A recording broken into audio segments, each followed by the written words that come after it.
আসসালামু আলাইকুম ওয়া রাহমাতুল্লাহি ওয়া বারাকাতুহু।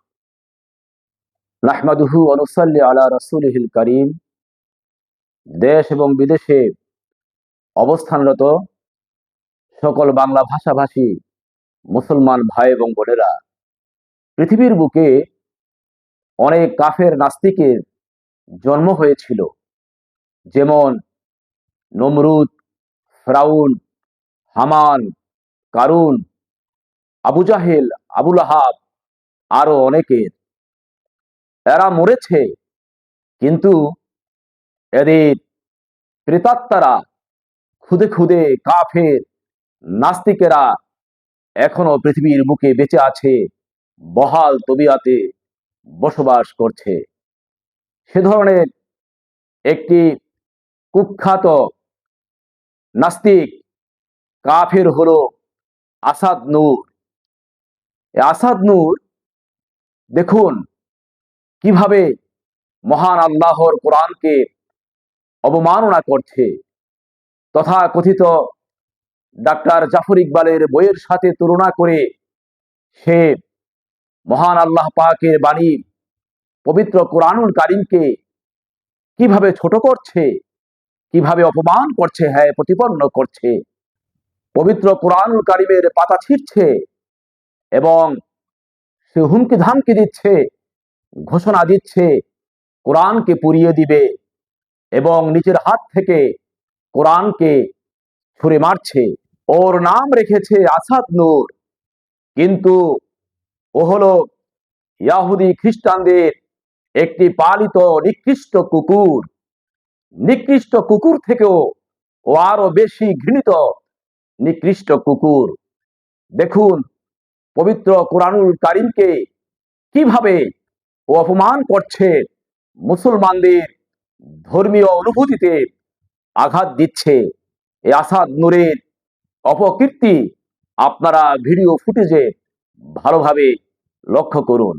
কাছে এরকম অসংখ্য বই আছে। 1400 বছর আগের একজন মরুর ডাকাত লিখেছিল এই পুস্তকগুলো, এবং এই পুস্তক আমার কাছে কোনো মূল্যই রাখে না।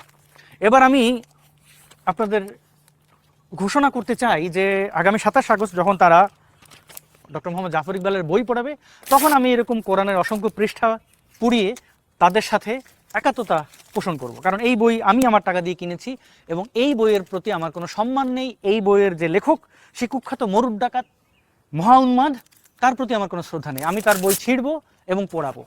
দেখি আপনারা বই ছেঁড়া এবং পড়ানোর উদাহরণ যেটা তৈরি করেছেন সেটা আপনারা কতদূর বাস্তবায়ন করতে পারেন। আসাদ নূর ইসলামী জনতার জনরোষে পড়ে বাংলাদেশ ছেড়ে নির্বাসিত জীবন যাপন করছে।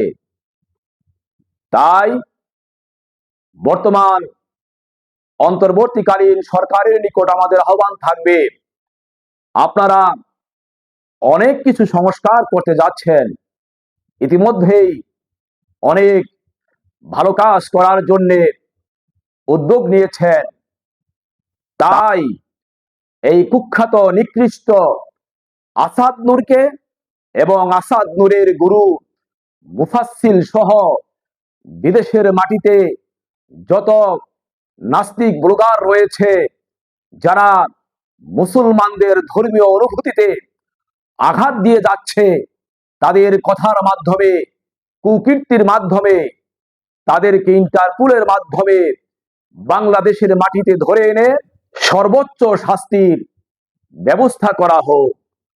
সে সাথে বাংলাদেশে আরো যত নাস্তিক ব্লগার রয়েছে, যারা কোরআনের বিরুদ্ধে কথা বলে, আল্লাহর বিরুদ্ধে কথা বলে, আল্লাহর রাসূলের বিরুদ্ধে কথা বলে, খোদাদ্রোহিতা করে, তাদেরকেও সর্বোচ্চ শাস্তির মুখোমুখি করা হোক। আইন যদি না থাকে, প্রয়োজনে আইন তৈরি করে এদেরকে সর্বোচ্চ শাস্তির আওতায় আনা হোক। আসসালামু আলাইকুম ওয়া রাহমাতুল্লাহি ওয়া বারাকাতুহু।